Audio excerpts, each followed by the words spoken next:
Hey guys, it's Phoebe from Who's Phoebe and welcome back to another Doctor Who video. As you guys know, I've been doing 24 days of Doctor Who to the countdown for Christmas. Now there's not many more of these to go now. Now I did originally say that this review was going to be slightly different. I was going to do it from the Tales of the Tides perspective. I decided not to do that this time just because the Pyramids of Mars is a nice 4-part story and I figured, you know, I would do the review as per normal.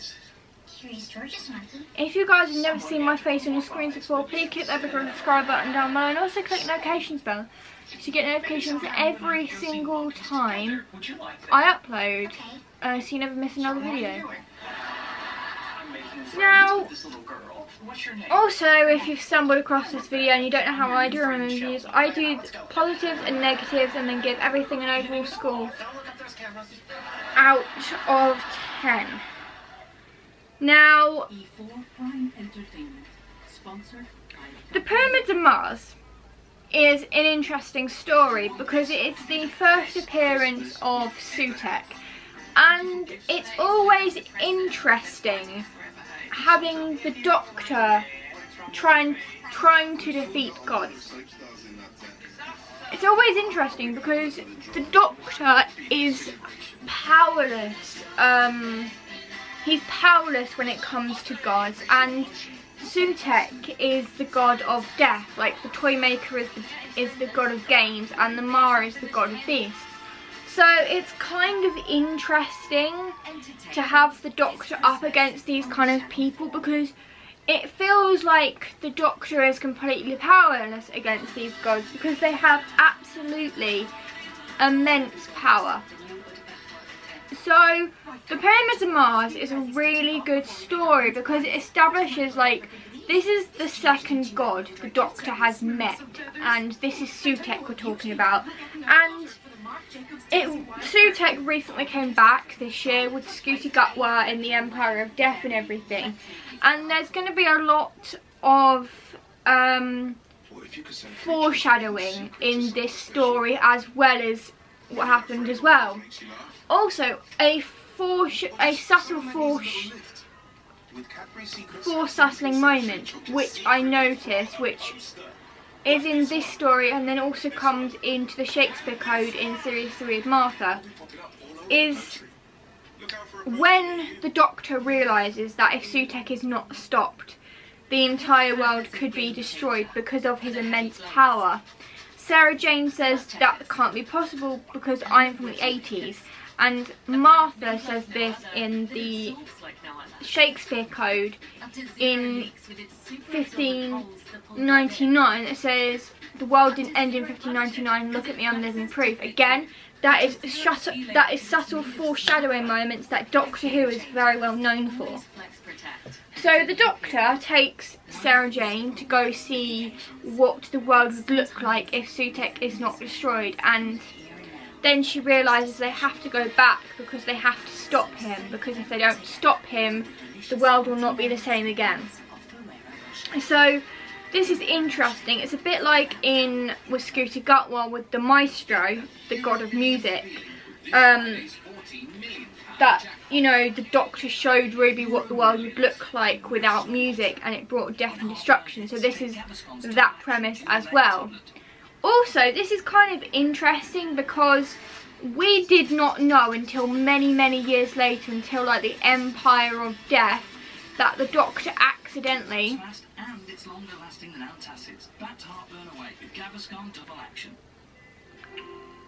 made a mistake and Sutekh went into the time vortex and clung on the TARDIS and has been clinging onto the TARDIS that whole time. What I don't understand though is, because Sutekh was hanging onto the TARDIS, why did the TARDIS not sniff out Sutekh?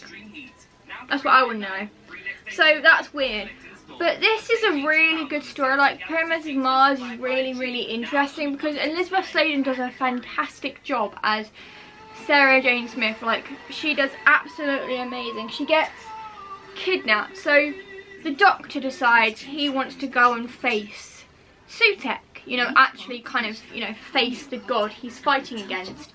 And it's interesting seeing this because Sutekh manages to overpower him and for someone to overpower a Time Lord, they have to be incredibly powerful, like Sutekh is.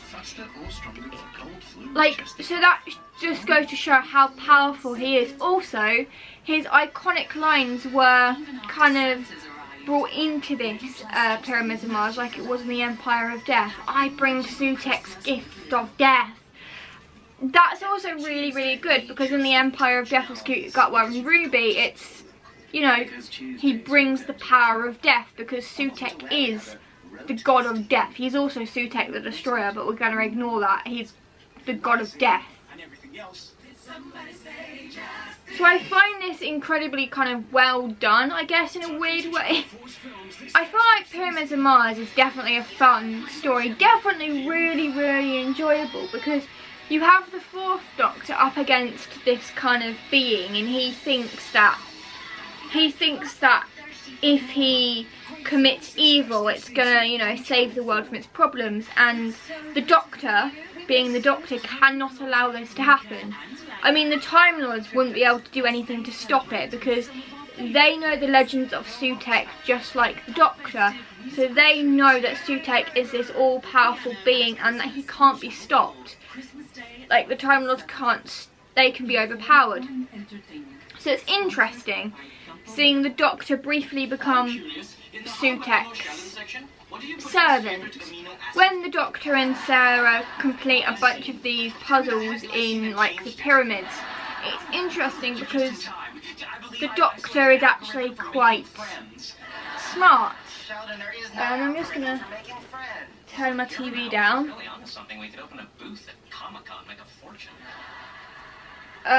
So yeah, it's interesting to see the Doctor up against gods, because no matter how powerful the god is, I must admit though, with the Mara, it was a little bit different. It was a snake-like creature and managed to get into one of the Doctor's companions' dreams.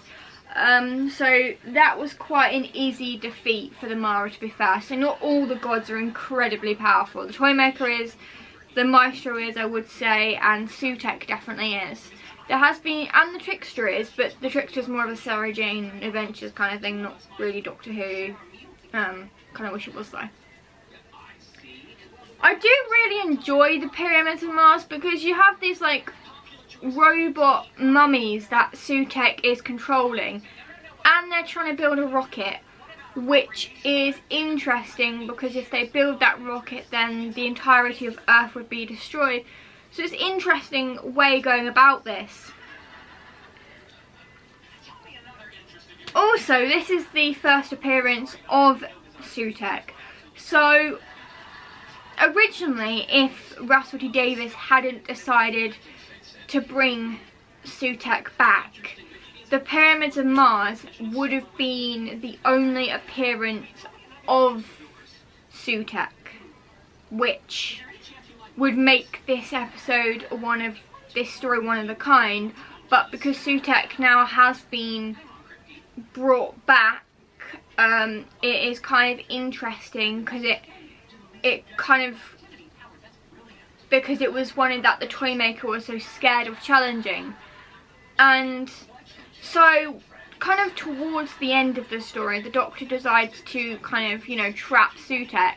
But what he had no idea about until many, many years later in his 15th incarnation, that the mistake was made where Sutekh grabbed onto the TARDIS and held on. So I find that incredibly interesting, because the Doctor thought he had destroyed Sutekh once and for all in the Pyramids of Mars, but when he comes back years later, he knows all about Ruby and everything like that.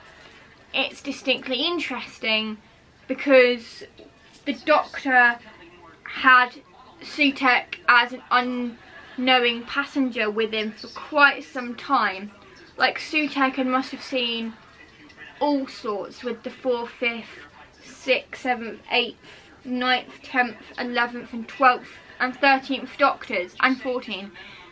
So Sutekh saw quite a bit of what the Doctor saw. He saw like the end of the Time War and things like that, which I'm very surprised about, because if Sutekh saw all these things because he was travelling on the TARDIS for a while and he saw what the Doctor was seeing, or he saw where the TARDIS was landing, surely that would have made Sutekh kind of mellow a bit and appreciate that the Doctor was the last of the Time Lords. Like, he saw the Time War, he saw the destruction of Gallifrey and everything like that. He saw the Doctor be the last of the Time Lords. So I really thought that he would have mellowed a bit. But it's interesting that Sutekh did come back. And on the TARDIS. So yeah. So I feel like this episode does really establish Sutekh, but the Doctor making a mistake and Sutekh travelling on the TARDIS is definitely a biggie. I mean, I feel like if the Doctor hadn't been there, Sutekh would have definitely destroyed, like, he would have definitely destroyed the world and everything if the Doctor hadn't been there.